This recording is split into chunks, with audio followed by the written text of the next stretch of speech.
तो पर्वत भी झुक जाए।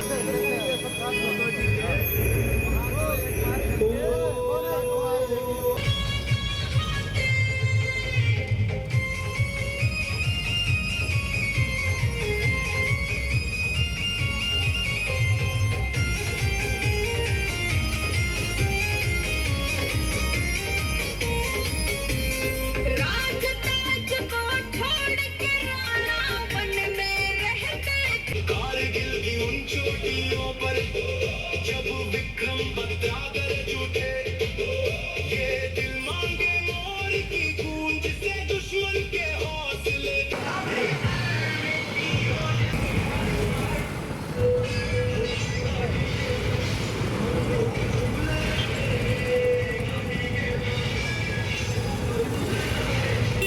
वंशज हूँ मैं, भारत का गौरव हूँ मैं। जय श्री राम, भारत माता की, भारत माता की जय।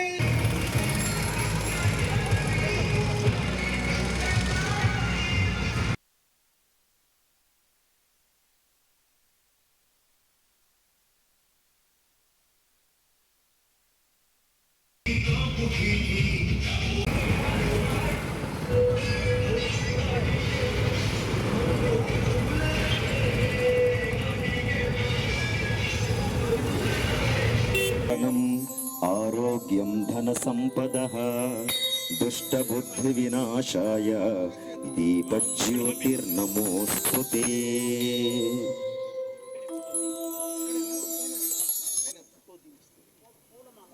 పూలమాలు స్వామీజీ గారు, పరిపూర్ణ సిద్ధానంద గారు, అలానే మన రమేష్ బిష్ణోయ్ గారు, విజయ్ మూవీ గారు మన రాణా ప్రతాప్ గారి చిత్రపటానికి పూలమాలలు వేయవలసిందిగా కోరుకుంటూ ఉన్నాం. ఓకే,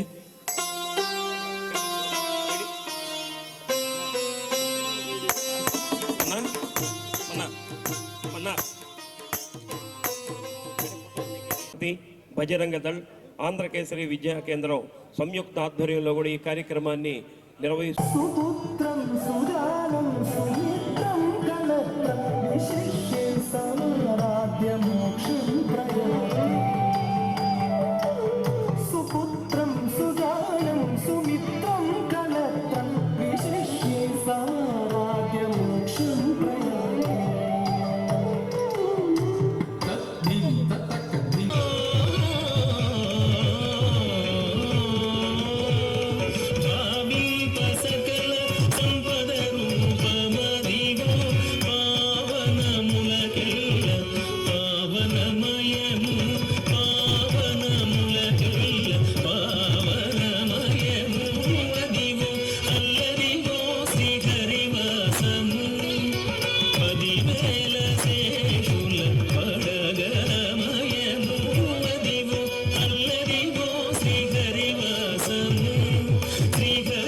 తళంగుతుం తక తదిగిణతుం తళంగుతుం తళంగుతుం తక ధికి తక తదిగిణతుం తక ధికి తక తదిగిణతుం తక ధికి ఛణ్ తదిగిణతుం అదే వెంకటాచలమఖిలోన్నతము మదివో బ్రహ్మాదుల కపూపము అదే వెంకటాచలమఖిలోన్నతము అదివో బ్రహ్మాదుల కపూపము అదే వెంకటాచలమఖిలోన్నతము అదివో బ్రహ్మాదుల కపూపము అదే వెంకటాచలమఖిలోన్నతము అదివో బ్రహ్మాదుల కపూపము అదే వెంకటాచలమఖిలోన్నతము అదివో బ్రహ్మాదుల కపూపము అదే వెంకటాచలమఖిలోన్నతము అదివో బ్రహ్మాదుల కపూపము అదివో నిత్య నివాసమఖిల మునులకు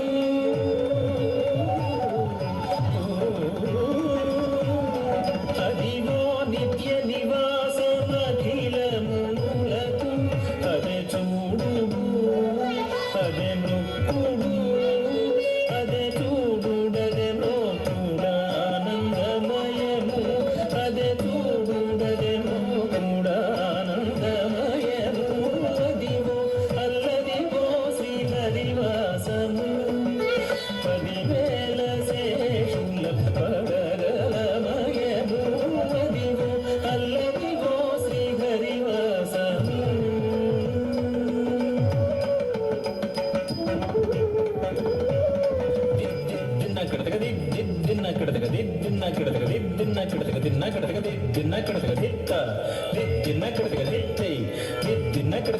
చెంగట నల్లదివో శేషాచలము నింగినున్న దేవతల నిజవాసము చెంగట నల్ల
ఆరోగ్యం ధన సంపదః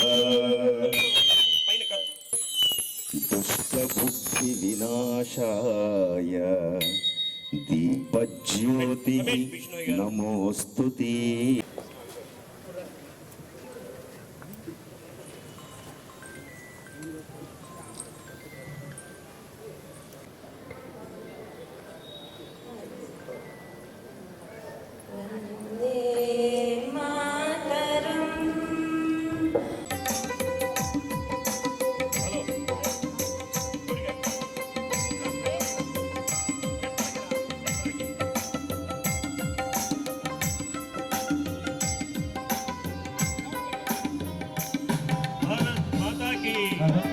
भारत माता की జై राणा प्रताप की జై राणा प्रताप की జై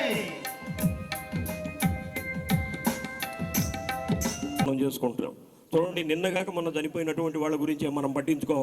486 సంవత్సరాల క్రితం జన్మించినటువంటి ఒక మహానుభావుడు గురించి ఈరోజు మనం ఇక్కడ జరుపుకుంటున్నామంటే ఆయన ఎంతటి త్యాగాన్ని చేసి ఉంటాడు అన్నటువంటి విషయం కూడా మనం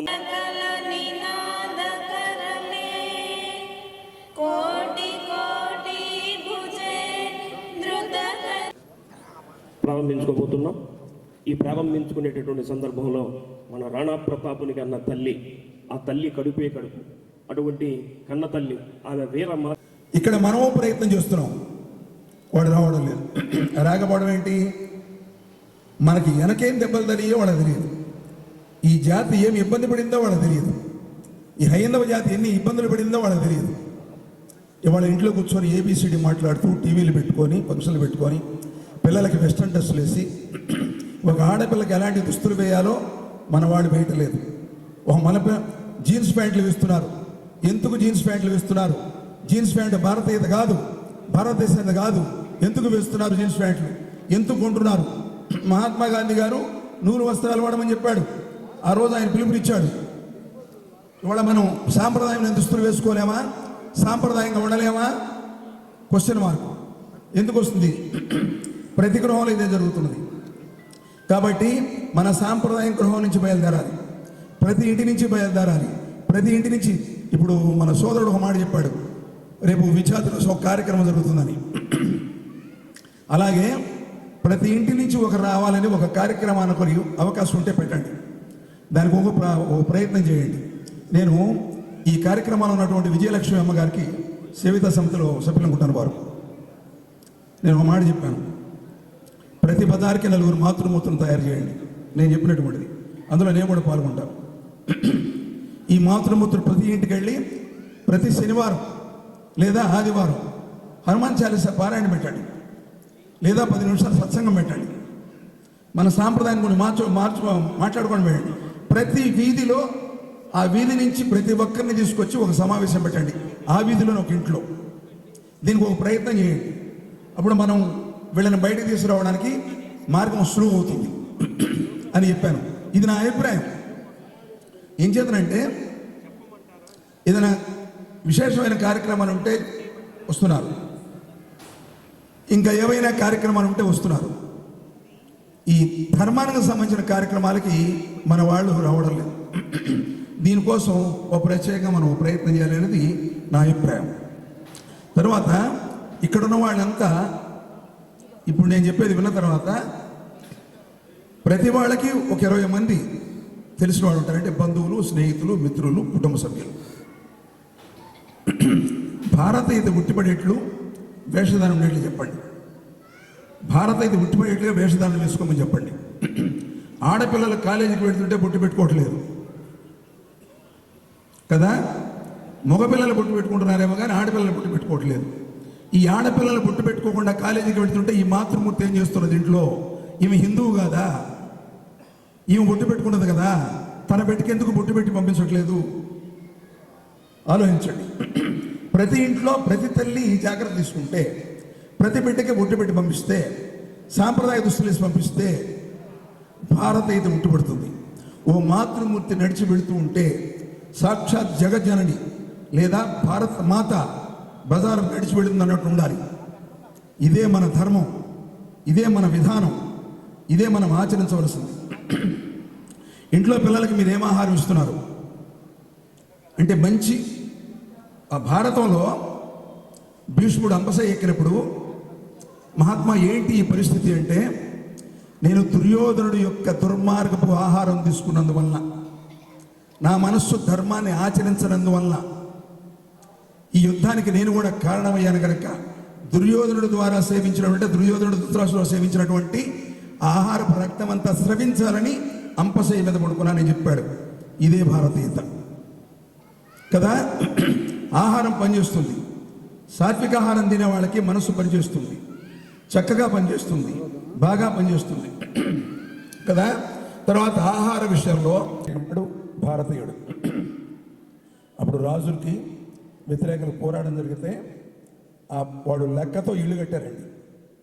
దానికి మ్యాగ్నెట్ పవర్ పెట్టారు, పెట్రోల్ పోసి కాల్చినా కూడా అది కాదు. అలాంటి దానికి వాడు ఎలాగో రహస్యం తెలుసుకొని ఆరిగనారగ వేస్తే ఆ మ్యాగ్నెట్ పవర్ డిజాల్వ్ అని తెలుసుకొని ఆరిగనార వేసి దాన్ని నిప్పటిస్తే కాలనీ మొత్తం కాలిపోయింది. క్షణం అప్పటికే వాళ్ళు ప్రతి ఇంటికి సొరంగ మార్గాలు ఏర్పరచుకొని విమానం తయారు చేసి అధరణ వేదంలో టెక్నాలజీ ఉన్న వేదంలో వాళ్ళు ఐరోపా పోయారు. ఆ ఐరోపా ఖండాలు వీళ్ళు వెళుతూ అధరణ వేదంలో కొంత భాగాన్ని తీసుకువెళ్ళారు. దాన్ని తరువాత పశ్చిమ దేశీయులు కనిపెట్టి రైట్ సోదరులు విమానం కనిపెట్టారని చెప్పి పుస్తకాలు రాస్తున్నారు. మేము మా విద్యార్థులకు ఏం చెప్తామంటే విమానం ఎవరు కనిపెట్టారని రాస్తే భారతీయుడు అని రాయండి, రైట్ సోదరులు అని రాయొద్దు. మీకు మార్కులు పడకపోయినా పర్వాలేదు.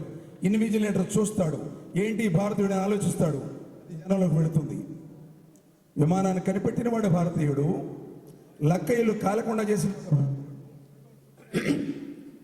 అదన వేదాన్ని డీకోడ్ చేసిన వాడు భారతీయుడు, అన్ని టెక్నాలజీలు కనిపెట్టినటువంటి భారతీయుడు, భారతీయ సంస్కృతి 16 గజాలు నేర్చినటువంటి వాడు భారతీయుడు, అగ్గిపెట్టెలో పెట్టినటువంటి వాడు భారతీయుడు, చీర కట్టుకోవడం నేర్పినవాడు, ప్రపంచానికి చీర కట్టుకోవడం నేర్పినవాడు భారతీయుడు, ప్రపంచానికి పుట్టు పెట్టుకోవడం నేర్పినవాడు భారతీయుడు, ప్రపంచానికి సాంప్రదాయం నేర్పినవాడు భారతీయుడు, ప్రపంచానికి సంస్కృతి నేర్పిన భారతీయుడు, స్త్రీ అంటే ఎలా ఉండాలో చెప్పిన వాళ్ళు భారతీయులు, పురుషుడు అంటే ఎలా ఉండాలో చెప్పిన వాళ్ళు భారతీయులు, కుటుంబం ఎలా ఉండాలో చెప్పిన వాళ్ళు భారతీయులు, కుటుంబ వ్యవస్థ ఎలా ఉండాలో చెప్పిన వాళ్ళు భారతీయులు. అందుకే భారతదేశం ప్రపంచానికి గురువు.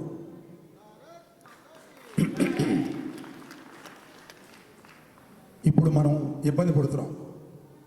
నేను చెప్పినవన్నీ మన గృహాల్లో లోపిస్తున్నాయి, మన వ్యక్తులు లోపిస్తున్నాయి. ఇలాంటి కార్యక్రమం జరిగినప్పుడు ఈ హాలు పట్టకుండా రావాల్సినటువంటి మన వాళ్ళు, మీరు ఇంత శ్రమ చేసి ఇంత కష్టపడి ఇన్ని రకాల కార్యక్రమం చేస్తుంటే వేదిక దగ్గరకు మన వాళ్ళని రావడం లేదు అంటే చేసే ప్రయత్నంలో మీ ఎవరిలో లోపం ఉందని నేను అనుకోను. ఇల్లు దాటి రావడానికి ప్రయత్నం చేయట్లేదు. సినిమా అయితే పెడతారు, క్లబ్లకు అయితే వెళ్తారు, బీచ్లకు అయితే పెడతారు, డ్యాములకు అయితే పెడతారు, హైందవ కార్యక్రమం అంటారు. అసలు వీళ్ళు హిందువులు అనుకుంటున్నారో కాదో కూడా క్వశ్చన్ మార్క్. హిందూ దేశంలో పుట్టి హిందువుగా ఉండి హిందూ కార్యక్రమానికి రాకపోతే ఏమనుకుంటున్నాం మనం? ఎందుకు రావడం లేదు? ఒక కార్యక్రమంలో నేను మైదుకూరు వెళ్ళాను. వెగుజ మన కార్యక్రమే, పరిషత్ ఆర్ఎస్ఎస్ కార్యక్రమే. వెగుజ 4 గంటలకి గంటలలో వేసి మాతృమూర్తులంతా స్నానం చేసి 400 మంది చీర కట్టుకొని, వెస్టర్న్ డ్రెస్ వేయకుండా అందరూ చీర కట్టుకొని బుట్టు పెట్టుకొని 400 మంది మాతృమూర్తులు, 200 మంది పురుషులు ఆ కార్యక్రమానికి వచ్చారు. ఆ నగరోత్సవంలో నేను కూడా ఉన్నాను. నమస్తే, జై శ్రీరామ్, జై మహారాణా. ఈరోజు 14 తారీఖు మన ఒంగోలులోని మన మార్వాడి సమాజ్ అందరూ కలిసి, రాజస్థాన్ నుంచి వచ్చే వాళ్ళందరూ కలిసి ఈరోజు ఫస్ట్ రోజు మహారాణా ప్రతాప్కి శోభాయాత్ర స్టార్ట్ చేశాం. మన సపోర్ట్కి విహెచ్పి విశ్వ హిందూ పరిషత్ వాళ్ళు కూడా ఉన్నారు, ఆర్ఎస్ఎస్ వాళ్ళు ఉన్నారు, బజరంగ్ దళ్ వాళ్ళు ఉన్నారు, అందరూ లోకల్ సపోర్ట్ కూడా చాలామంది ఉన్నారు. ఈరోజు మ్యాక్సిమం 300 బైకర్స్ 4-5 కార్ పట్టుకొని ఒంగోలులో రామ్దేవ్ గుడి నుంచి బెర్లమెట నంది సర్కిల్, ఇక్కడి నుంచి మన కలెక్టర్ ఆఫీస్ నుంచి RTC bus stand road, Kurnool road నుంచి జైలుకాస్ పక్కన నుంచి ఏకేవికే కాలేజ్ సమాపన చేస్తున్నారు.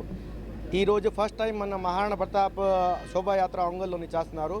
ఇంకా మంచి నెక్స్ట్ టైం అయినప్పుడు ఇంకా మంచి పర్యటన చేస్తున్నారు. మనం హిందూ ధర్మం కోసం, హిందూ దేవాలయ కోసం, హిందూ ధర్మం కోసం రక్షణ చేయడానికి కోసం మహారాణా ప్రతాప్ ఇతిహాసకి ఎవరికి తెలీదు. దీనికోసం ఈరోజు అందరికీ అర్థం చేసుకోవాలి. దీనికోసం ఈరోజు మహారాణా ప్రతాప్కి సందర్భంగా ర్యాలీ శోభాయాత్ర స్టార్ట్ చేస్తున్నారు. జై మహారాణా. నా పేరు జాలం సింగ్ రాథోడ్, శ్రీ సుందామాత రైల్ సంఘర్ష సమితి ఉపాధ్యక్ష. నేను ఈరోజు ఒంగోలు ప్రకాశం జిల్లాలో చాలామంది రాజస్థాన్ మార్వాడీలు ఇక్కడే పుట్టి పెరిగారు, ఇక్కడే చదువుకున్నారు. వాళ్ళందరూ కలిసి మహారాణా ప్రతాప్ గురించి చాలామంది తెలియదు. దాని గురించి అవగాహన కోసం ఈరోజు చాలామంది వచ్చారు. ఈరోజు దగ్గర ఒక 200-300 మంది ప్లాన్ చేశాము. నెక్స్ట్ ఇయర్ ఇంకా బాగా చేస్తాము. ఈ సంవత్సరం చాలామందికి తెలియదు మహారాణా ప్రతాప్ గురించి. దీని గురించి అవగాహన చేస్తున్నాము. చాలామంది మహారాణా ప్రతాప్ శివాజీ ఒకటే అనుకుంటున్నారు. కానీ గమనించాల్సిన విషయం ఏంటంటే శివాజీ గురువు గారు మహారాణా ప్రతాప్జీ. జై బోలో మహారాణా ప్రతాప్ కి జై.